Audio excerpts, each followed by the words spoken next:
everyone. In this video, I'll be explaining about the experimental determination of distribution coefficient of benzoic acid between toluene and water. So first of all, let me tell what is meant by distribution coefficient. So distribution coefficient is nothing but it is a ratio of concentration of a solute in two immiscible liquids. So in this experiment, we are taking benzoic acid as a solute and the two immiscible liquids which are taken are water and toluene. So now, when we choose immiscible liquids, one should be water and the other one can be toluene, benzene, carbon tetrachloride, etc., which is immiscible with water. So what we do here is, we add benzoic acid to this mixture of immiscible liquids, that is water and toluene, and then we find out what is the ratio of concentration of benzoic acid in these two immiscible liquids, that is water and toluene. So this ratio is always a constant, which is referred to as distribution coefficient or partition coefficient, which is represented as Kd. So here you can see in this equation, so this Kd is referred to as partition coefficient or distribution coefficient. About this distribution coefficient, it is explained in Nernst distribution law, which states that the ratio of concentration of the solute in the two immiscible liquids is always a constant, and this constant is called as partition coefficient or distribution coefficient, but this law is valid at a particular temperature. That is, a temperature should be kept as constant. Before moving on to the experiment, let me first tell which are the apparatus and the reagents that are required for this experiment. So we require phenolphthalein indicator, then we require the two immiscible liquids, water and toluene, which have been kept in this measuring cylinders.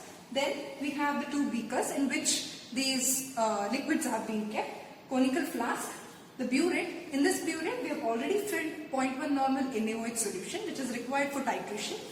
Then we have two pipettes, that is one of 10 ml capacity and one more pipette of 5 ml capacity. Then we require the separating funnel.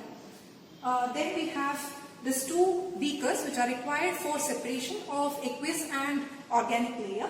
Then we have weighed benzoic acid separately, one as 1 gram and the other 2 grams.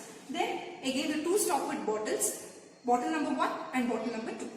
So here, as you can see, we have taken two bottles, bottle number 1 and bottle number 2.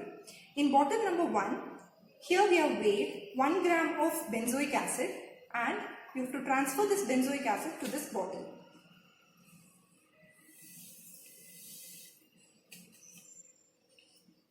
Okay. Same way, for this bottle number 2, we have weighed 2 grams of benzoic acid separately and we have to transfer this 2 grams of benzoic acid to bottle number 2. So transfer the contents very carefully. After the transfer of benzoic acid, we need to add the solvents, the two immiscible solvents, to these two bottles. So for the bottle number 1, I add 20 ml of toluene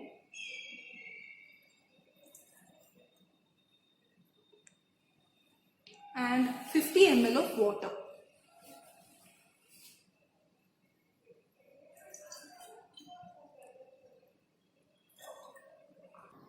So in these two bottles, bottle number 1 and bottle number 2, we have taken 1 gram of benzoic acid and in bottle number 2, 2 grams of benzoic acid.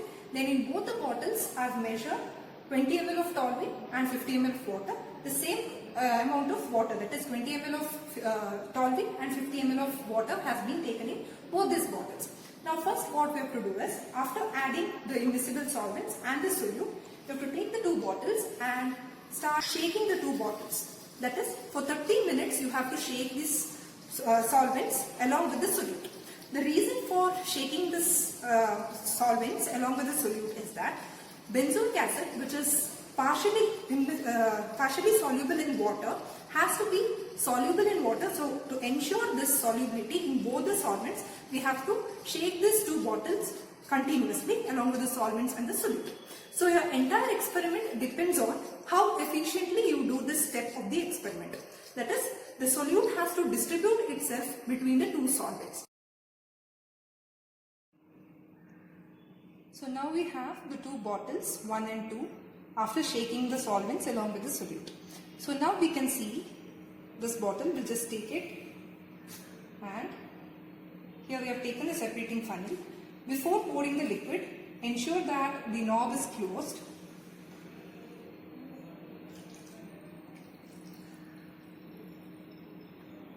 pour the contents of this stoppered bottle into the separating funnel. So after pouring the contents of the bottle into the separating funnel, here you need to swirl the contents of the separating funnel slowly in order to ensure the mixing. Then we allow the contents to settle in the separating funnel. So now you can see that the two solvents in the separating funnel have been separated. So you can see the two layers, the upper one being the organic layer and the lower one being the aqueous layer. So first what we have to do is, the next step, we have to separate these two layers from each other. So for this purpose we are using this separating funnel. So first, as you all know, the lower layer is the aqueous layer. So first we can collect the aqueous layer in a separate beaker. So carefully you need to collect this aqueous layer, which is a bottom layer.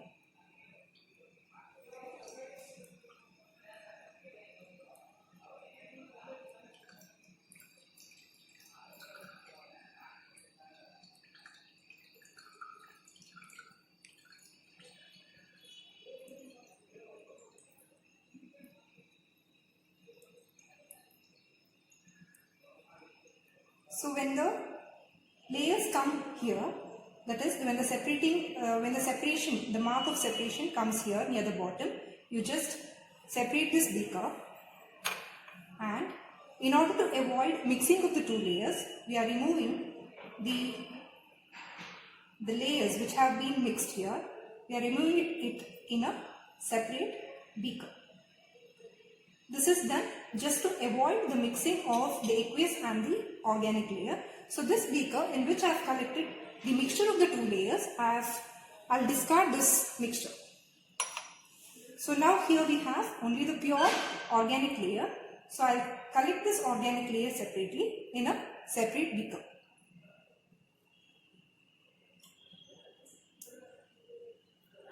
So here, after the separation, we have two beakers.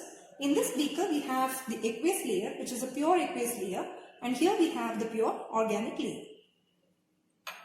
The same procedure has to be repeated for bottle number 2.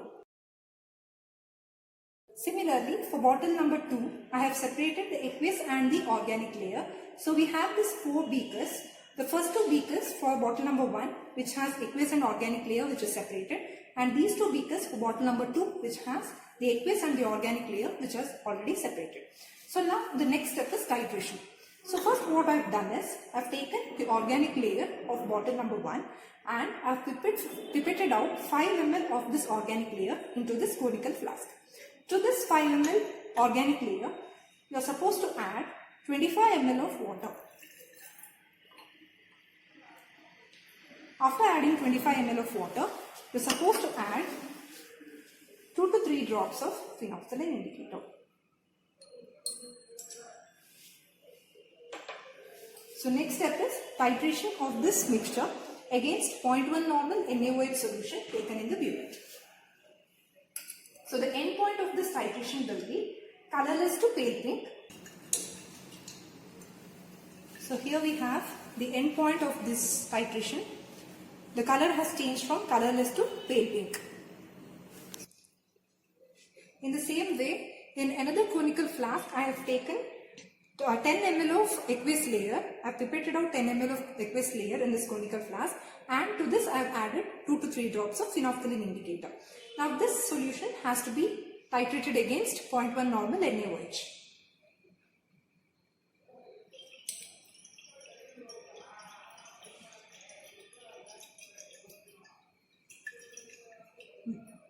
So here we have the end point of this titration.